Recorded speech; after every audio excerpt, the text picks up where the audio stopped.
The World Series starts tonight, which means in the next 5 to 9 days, the offseason finally begins. We've got some bold predictions, and we're going to talk about a team that is in coaching hell. You are Locked On Guardians, your daily podcast on the Cleveland Guardians, part of the Locked On Podcast Network, your team every day.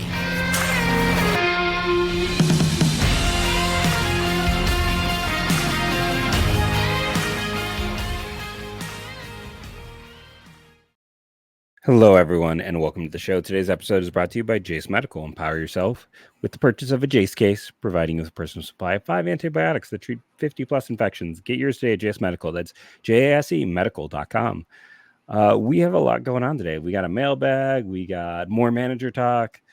We've got, all sorts of interesting things. Coaching. It's the question. I think the big question, well, two. I have my own mailbag question for you that I specifically didn't tell you about. This is our last show before all the kids go trick-or-treating this weekend. So this is a 3-choice question. When it comes to Halloween, do you have a favorite scary movie, an underrated scary movie, or are you just not a scary movie type of person? And everyone else respond in the comments below to the same question. Ooh. I think I'm more into the classics. Like, up until Halloween just got way over the top. Like, if you saw the last Halloween movie, it was ruined. I don't know. I always did enjoy the Halloween movies. It's ridiculous, but I do enjoy a classic. What about you? Yeah. I've always had a place for that Clive Barker films in general. I like Hellraiser, like Lord of Illusion is kind of maybe my underrated one, or Pandorum is a movie that most people hate that I love. It's like one of those movies that's like Rotten Tomato, but I know a bunch of people who love it. Underrated gem in my opinion. I like, I just went on a Friday the 13th binge. As a 9-year-old, my dad showed me Nightmare on Elm Street and just terrorized me. I mean, that was let's just say those are not appropriate movies for a 9-year-old to watch. That might have, it's one of those seminal events of my youth, but I do enjoy them now, but I thought we should have some fun with that. Cause this weekend, terrible weather, chance of snow up here where I am. And all the kids will go trick-or-treating in that, because you now go trick-or-treating the Sunday before. And it's when there's still light on, much different than when you and I were a kid, where it's like, you go out at night, the night of. Who cares if you got school the next day? Who cares if there's no reflectors or lights in your neighborhood? You just got to dive out of cars' ways. A monsoon, yeah. Every year I remember if it rained, it usually rained. Had a plastic sheet draped over me, some kind of garbage bag. So I'm like, cool, I don't really have a costume. I just have a garbage bag over me because it's raining again. Because that was most Ohio's. Yeah, I agree. Yeah. I feel like you'd have a costume and then your trash bag over you. Speaking of trash bags and dumpsters, I had the same thought. Oh, things in Yankee land are very interesting. This is why I think we always preach about, look, everything's not perfect in Cleveland. Let's be honest about that. It's not like we're sitting here saying the Guardians have it figured out and they're the most successful franchise ever. Obviously, that's not true.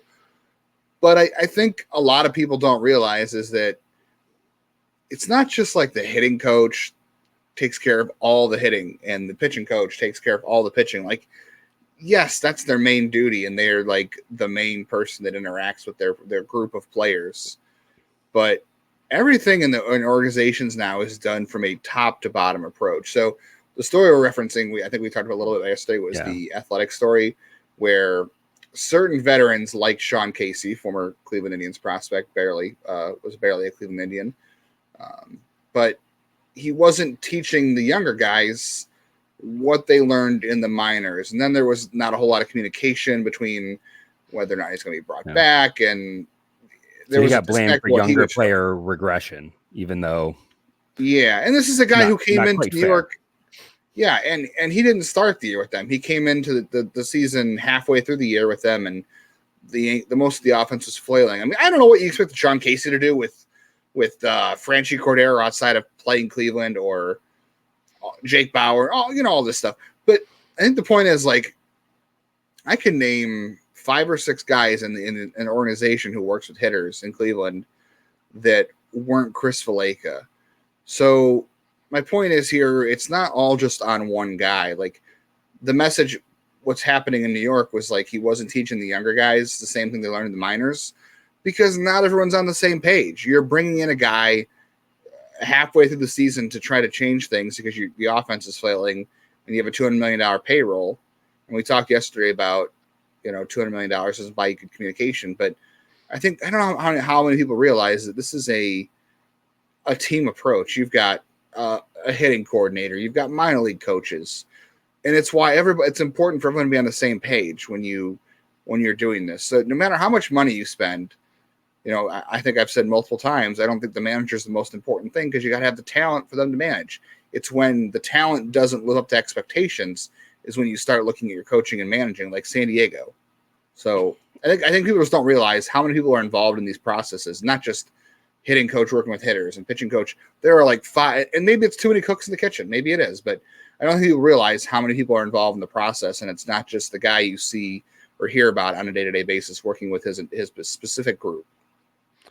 No, I agree. And I think one of the things in general with this whole story is one, it's the humor of Yankees fans in one level. I lived in New York for 6 years, got to hear a lot of complaining in my time there.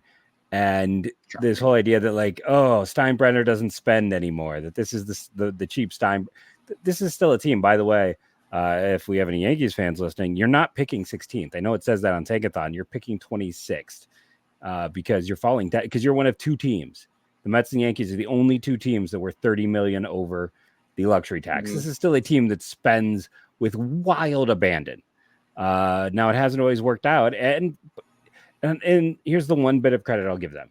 This team was terrible top to bottom at pitching development. Matt Blake was a great get for them. You look at some of since they brought him as a pitching coach, I think he changed and worked at the entire system because in the minors actually developing pitchers now. They have a pipeline, which they did not have before.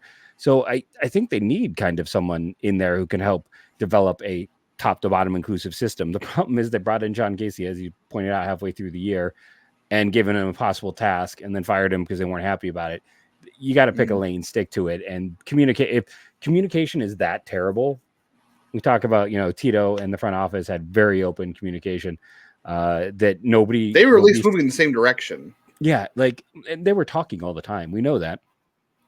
They went through an entire second half and didn't like, hey, this isn't how we'd prefer this. They didn't feel the need to step up and be like, well, no, this is how we teach our players. We appreciate your thought, but we'd like you to like. It's like they didn't know, and that should be the worst part.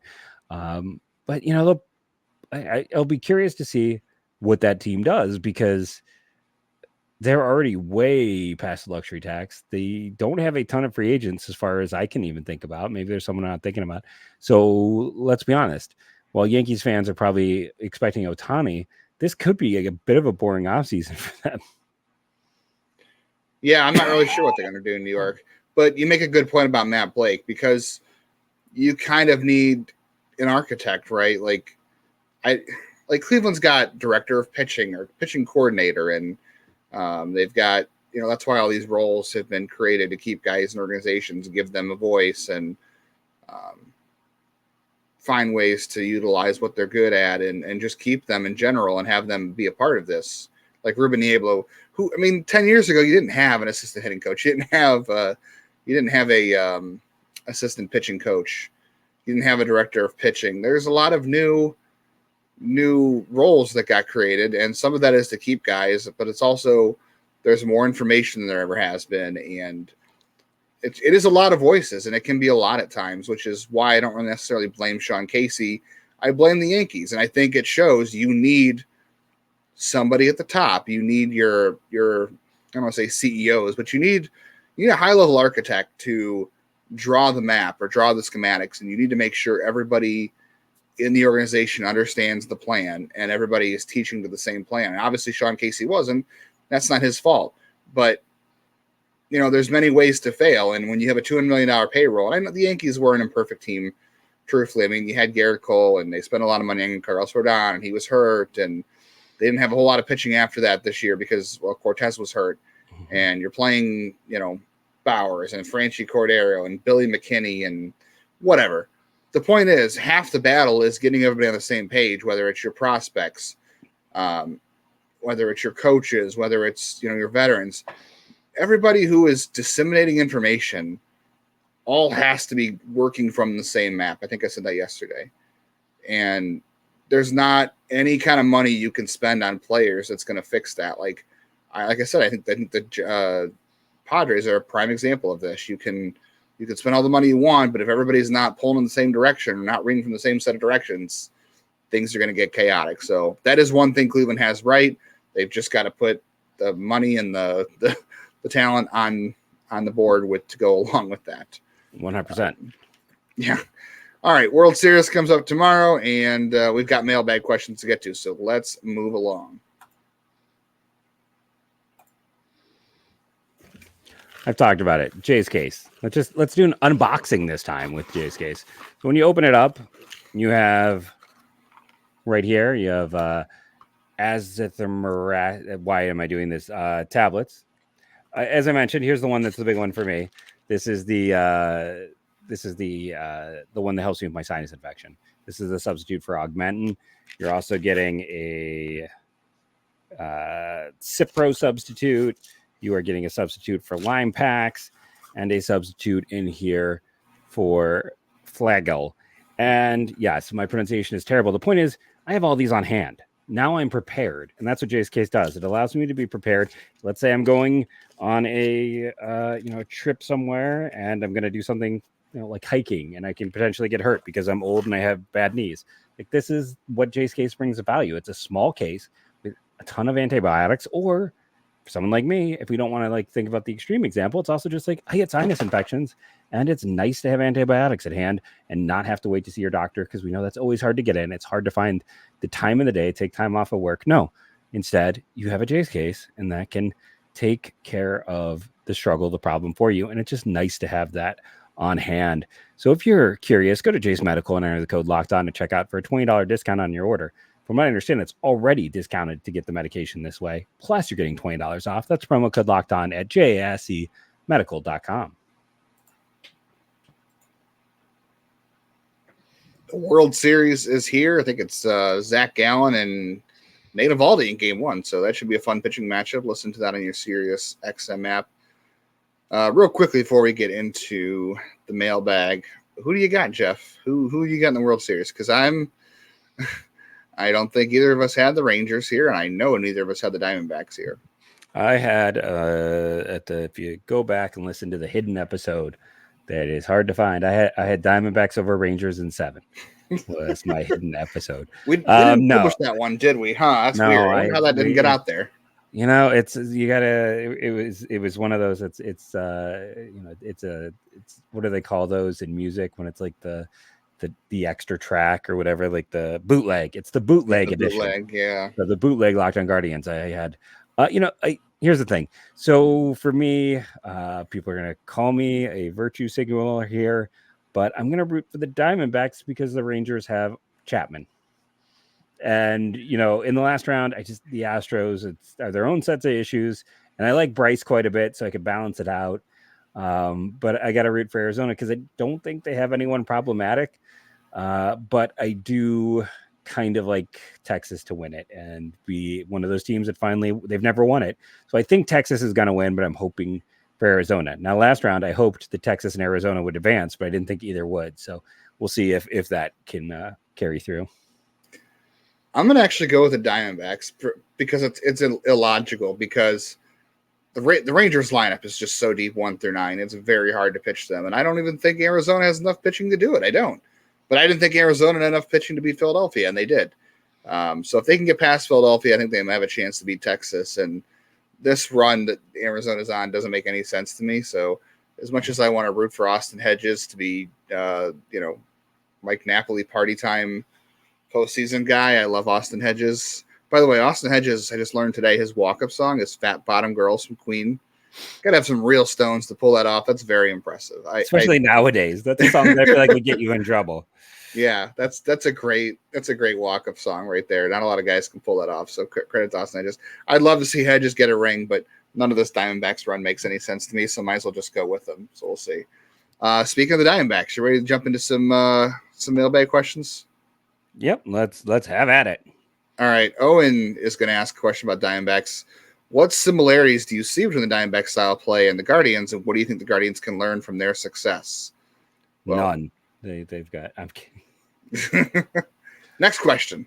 I don't think they are the most similar teams, though. Honestly, just with the Diamondbacks are kind of built with I guess Ketel Marte is their Jose Ramirez, the player that most people thought would be traded, but they managed to hold on to. It's like Corbin Carroll and Christian Walker, and I love Josh Naylor, but Christian Walker is a tier ahead of him in terms of first baseman, and we don't have anyone remotely close to Corbin Carroll. As much as I love a lot of our young players, there's no Corbin Carroll is an MVP candidate as a rookie. We just don't have that. I wish we did. They're a very young team is kind of the analog, I think, with this. But yeah, I don't see too many similarities in terms of the build overall. The one thing I see similar, and a lot of this is buoyed by what Corbin Carroll did, though, is this is a team that runs a lot. The Diamondbacks have a lot of speed, and they push it on the bases. Carroll runs well. Christian Walker stole 11 bases this year, by the way. That's sneaky. Geraldo Perdomo stole 16. Jake McCarthy, I don't even think McCarthy's starting anymore for them, but he stole 26 bases. So maybe a lot of that is held up by guys who aren't really playing every day. But they're an athletic team. I mean, they don't hit a lot of home runs either. I think they have the least amount of home runs of anybody in the playoffs. They rely a lot on. They don't strike out a lot. They strike out a little more than Cleveland did, but they've got the rotations and weaknesses, whereas that's a strength for Cleveland. They do have listen, their 1-2 is better than Cleveland's 1-2, but after that, it is a lot of whereas Cleveland's overall depth beats theirs. Yeah, and the bullpen in Cleveland, I think, is stronger than Arizona's. I know Arizona's bullpen is just. Sal Frank is a guy who came up in August. Ryan Thompson was cut by Tampa in August. They traded for Seawald. This is a team. It's all Kyle Nelson is in that bullpen from Cleveland. This is a bullpen that is all. It's Seawald and it's Ryan Thompson are their big one too. It's not. It's just all slapped together, but it's working. Yeah, it's working. Arizona, by the way, finished second in stolen bases here at 166. Cleveland finished at fifth at 151, but that's the biggest similarity is Arizona runs very well. Cleveland runs well. That's their BABIPs were similar. They have very similar offenses. Arizona's offense had a 97 WRC plus. Cleveland finished 92. I think they're kind of repeating what Cleveland did last year. To be honest with you, they just hit more home runs. Not by a lot. I mean, 40 home runs is still enough to be a big distance, but. They run well, and they're kind of creating some of what Cleveland did last year, and they've gone a little bit further with it. Real quick note here, too. Someone asked about the Owen Miller trade and said that we never got an announcement on that. There was no announcement of the trade, but MLB has a rule that if there is no player to be named later agreed upon, I think it's 60 days or 6 months, whatever it is. I think it's something with a 6. I'm not sure which one of those it is. But it defaults to cash if decision's not made. That was from our good buddy a while ago. Told me that Andrew Kinsman. So cash was the official return for Owen Miller. Jonathan, I was wondering if any Cleveland manager would sign a manager, bridge the gap until they get the guy they actually want. No, they're going to go after whoever they want. Whoever they want this offseason, there's no bridge. You're not. Yeah, that's not. I don't think that's a thing. You're trying to hire a guy here that you're trying to keep long term. I don't think you're bringing in somebody for a year and hoping someone better shows up next offseason. That's a bad place to put yourself in. Yeah, and here's the thing: they're competitive. The front office, you've only got so many years. We all do. That's the truth of it. We are all dying at all times. We can get really dark on this. It's something my students love to bring up. Technically, you're always dying, but you only have so many years to run a team. This team is good enough to contend for a wild card. And as we've seen again this year, anything can happen in the postseason. They're not going to just sign a guy to stand in place.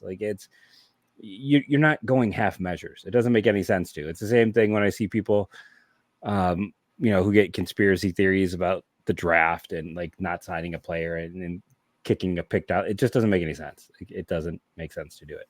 No, it's a waste of time, and it's just it's a bad way to set up your team, hoping that you're going to find someone better next year. Then you're changing the voice, you're changing the staff, because there's going to be there could be a lot of coaching changes that come in with a manager too. We don't know who's going to stay and who's going to go. I mean, only Preller does this. Yeah, only Preller. Yeah, and there's no guarantees. If you bring another manager on next year, then guess what? He might want to change a lot of things too. You can't. It's not healthy. Look at the Cleveland Browns. How often they change coaches, right? Not healthy. Continuity doesn't always answer your problems, but it can eliminate some problems when you're trying to make up on the margins. All right, more questions here in just a moment. Thanksgiving just around the corner. Do you want a free Thanksgiving dinner? I love Thanksgiving. So if I'm going to go out and I'm going to buy turkey, mashed potatoes, stuffing, all the good stuff, Ibata is here to give you cash back and help make your Thanksgiving table complete. Who wants turkey without the gravy? Starting November 1st for the 4th year in a row, Ibata is giving 100% cash back on your Thanksgiving feast. Just add the offers in the app to redeem everything you want to make your Thanksgiving feast complete. All you got to do is shop at your favorite retailers and upload your receipt to Ibata. So download the Ibata app now. Use code MLB to get 100% cash back on your Thanksgiving dinner starting on November 1st. That's next week. Believe it or not, that's unbelievable. Just go to the App Store or Google Play Store and download the free Ibata app and use our code MLB to get 100% off your Thanksgiving dinner purchases. That's IBOTTA in the Google Play Store and the App Store, and make sure you use our code MLB. And then make sure you listen to all the World Series action starting today on your Sirius XM app. I recently got Sirius XM in my car, so I will probably be using that at some point when I do drive. My wife has it in hers. I'm a big podcast guy, so I am too. But the XM is pretty nice. I have to say, there is radio is awful. I'm just going to be honest with you. Really radio is. It's dying. I have not listened to radio in a very, very, very long time. I shouldn't say it's dying. It's not going to go away, but it's not good. It's not great. No, it's not great. Outside of like Christmas time, where my daughter's like Christmas music. That's about the only time I have the radio on. Ooh, I'm not going to go. My opinion's there. I might get forced off the air if I give you my I've got a 6-year-old, so yeah, I hear you. That's the perfect age to be all about Christmas all the time. Yeah, at least someone can still enjoy it before they get 100%. cynical and old like us. User PF, would you like, speaking of cynical, who would you like the Guardians to get for next year? Bellinger or Soto? One can dream. All right, I guess if you're picking one of those two, who are you picking? Yeah. I mean, it's Soto. If you can only get one, it's Soto. There's no ifs, ands, or buts. Bellinger had a nice rebound, but there's still a world where that's just a dead cat bounce year, that he goes back to some of his struggles. I know he could be better, and he was pretty bad the last 2 years. There's a reason why the Dodgers, let him go instead of holding on to him when he still had team control left. I know part of that was because he got expensive. I know you're then trading defense if you do it that way, but I'm going to go for like a top 3 hitter. For me, that's where I'm going. If we're really dreaming here, the guy I'm going for is Shohei Ohtani. That's the guy you're going for. Forget those two. I don't care about defense at all. I want the guy who's pitching. I want the guy we've never seen before. Yeah, if he's not pitching next year, though, are you? Yeah, I'm still in. You're still in on him? Yeah, he's a better hitter than both of them, and he might come back and pitch in the next year. So why not? If we're really dreaming here, I want to go big. Max wants to know who our favorite selection is to replace Tito as manager. I think I would not be shocked if by the next time we do a podcast, maybe not Monday, I think sometime next week, there's going to be a manager. Do you have, I don't know, is your favorite selection among the guys they've talked to, or just in general? I think we should go with like guys who they've talked to. So it's going to be Craig Albernez, just for awkwardness, for lulz. No, I think it might actually be Andy Green. Listen, Stephen Vogt could be great. I think Andy Green got hosed with the Padres. The Cubs have been a really good success story for the most part, and they've done, an underrated aspect with that team has been the development of hitters like Patrick Wisdom and Ian Happ, and some guys who were not the strongest hitters or struggled beforehand. And he's been the bench coach for that. He's been there to see how they've done that. So I think he might be the one I actually like the most right now because he's got the experience. And I know we can save that debate for another day, but he's got a good experience. He's come from an organization with a history of some recent hitting success. I think I'm torn between McCullough and Vogt. I think McCullough is my 2 and Vogt is probably my 3. I mean, I think Counsell for me, I don't know. I want to say maybe Counsell's my number 1, but I'm not really sure I'm there yet with him. I like the idea of McCullough just because of his background and the what he's probably learned in LA, but I think there's something interesting about Vogt, and he kind of feels like he has some Tito qualities, and he's also worked with disseminating information in terms of advanced scouting reports and analytics in that bullpen coach / quality control role. Like those are important things. So I'm thinking those 2 are my 1A and 1B. I just think Counsell's off the board. I don't think. Yeah, I'm still not sure if I really feel this is. I mean, Cleveland. The report yesterday we talked about did say Cleveland has requested permission to talk to him. I don't think that part's made up. No, it just depends on whether they're casting as wide of a net as possible, and you might as well. Which they should be. But I mean, we just don't know if they're a stalking horse or not. So yeah, Vogt and McCullough are my 1A and 1B, and I can be flipped either way on them, to tell you the truth. All right, this is my favorite question of the mailbag. I will say we shouldn't pick favorites, but this is my favorite one. Our buddy Lamole, 1 Guardians off-season bold prediction. I don't know what counts as a bold prediction because I was going to ask you, Jeff, does trading? I don't think saying Shane Bieber is going to be traded is bold. Like I don't think that's a fair thing to say is bold. So what is your bold prediction for the offseason? Let's take Shane Bieber off the board because a lot of people think that's going to happen. So it can be for any part of next year. It's just it's an offseason. Just this winter. Okay. Just this winter. I had a bold prediction when I read that the first time, and now it won't work. And it's I guess I'll save that. I have a bold prediction for this season in terms of a contribution. My bold prediction is that they will hire a manager. Jeff, you are so bold. So bold. You go first and come back around because I had a bold prediction for a player contributing this year, and now I have to change my mind because I couldn't read. It's fundamental, but not to me. Apparently, based on recent track records, I'm gonna say that I think this isn't the first time I've said this, but I think they're gonna trade George Valera. They've traded players similar to him, and this would be selling him low, so I'm not sure they'll do it because I don't think his value has ever been lower. But and right field's wide open because they have no idea who can play right now, but I would not be surprised if they trade George Valera. That's my bold prediction. Mine's going to be that they waive Oscar Gonzalez at some point this offseason. That when they're trying to figure out rosters and space, we've already talked about the guys who feel like there's a good chance they're going to be let go. His name has You're not bold. You're italicized with that one. You are underlined. You are strike through font. So I think Will Brennan had his ups and downs, don't get me wrong, but he also had the second best outs above average of any right fielder in baseball. If they don't trade Valera, he's got to get reps. You might see some more, I see a world where you end up with, I'm going to piggyback on this Bill question. I see a world where